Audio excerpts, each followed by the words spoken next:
Welcome to the Donald POV. I'm Donald Fitzgill Jr., bringing you my point of view on everything I want to talk about, literally everything, and trust me, I've got a lot to say. So without further ado, let's go.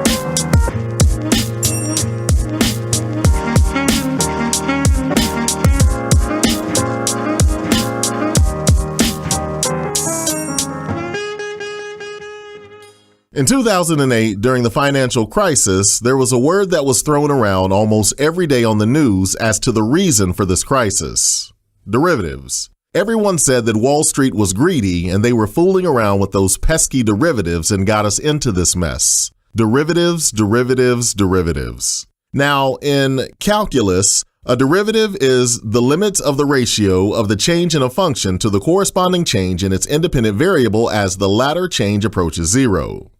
Whatever that means. But in finance, the definition isn't quite so complex. In finance, a derivative is simply something that derives its value from something else. So in the case of the 2008 financial crisis, the infamous derivatives in question were deriving their value from mortgages. And when interest rates went up, the demand for housing went down. People couldn't make their mortgage payments and couldn't sell their houses, so they defaulted.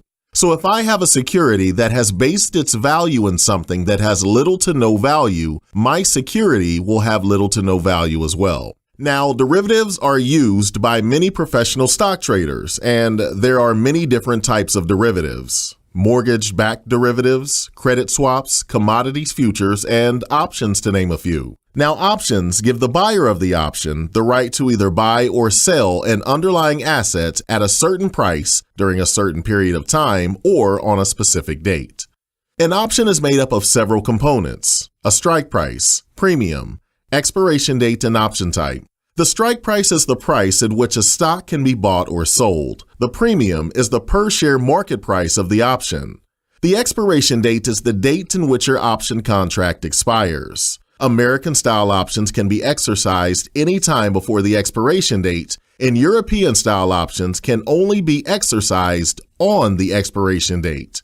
And finally, there is the option type: calls and puts. A call option gives the buyer the right to buy, and a put option gives the buyer the right to sell.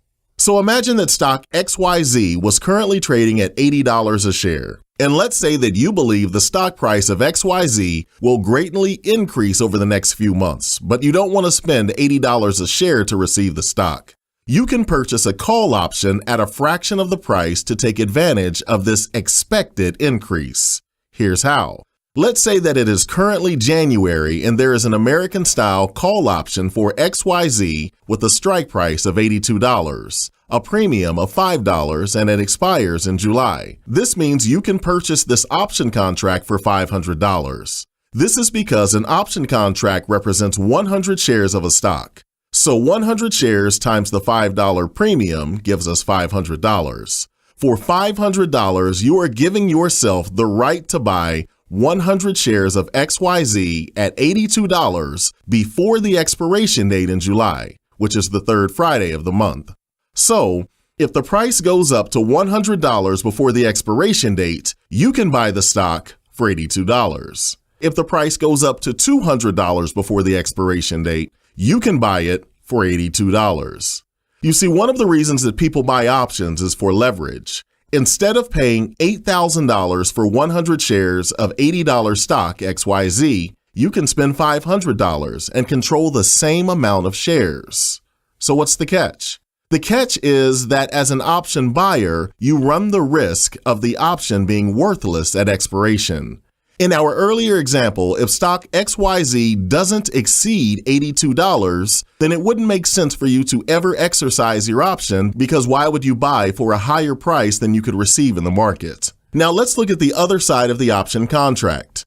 As the seller of an option contract, you receive the option premium that the buyer pays. So when the buyer pays $500 for a call option contract, the seller of the call option receives $500. In exchange, the seller must provide 100 shares of XYZ at $82 between now and the expiration date in July if the buyer exercises their option. This is the biggest difference between the buyer and the seller of an option contract. The buyer has the right and the seller has the obligation.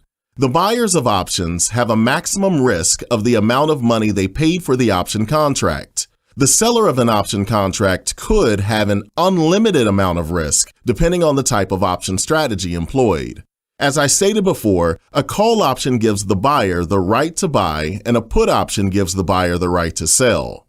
Buyers of call options are typically bullish, and buyers of put options are typically bearish. Now, there are many different types of option strategies that traders use. And once you know what you're doing, options can be a very powerful tool to use in your portfolio if you understand the associated risks. If you don't understand the risks, then you should never think about trading options. In fact, brokerages have a duty to only allow you to trade options if you have a certain amount of trading experience. As always, when evaluating an investment, you should consider the risk versus reward and determine if this investment makes sense for your portfolio. If so, take aim and fire away. Till next time.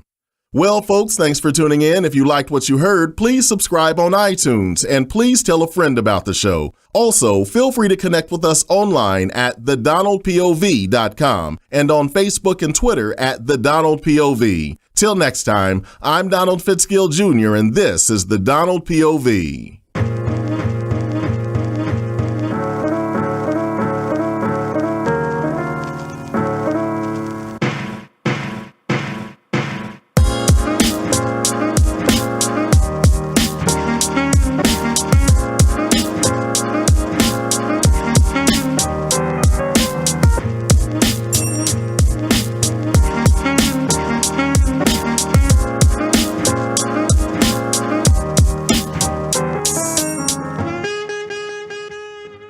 Brought to you by the Speakeasy Sound Company. I'll holla.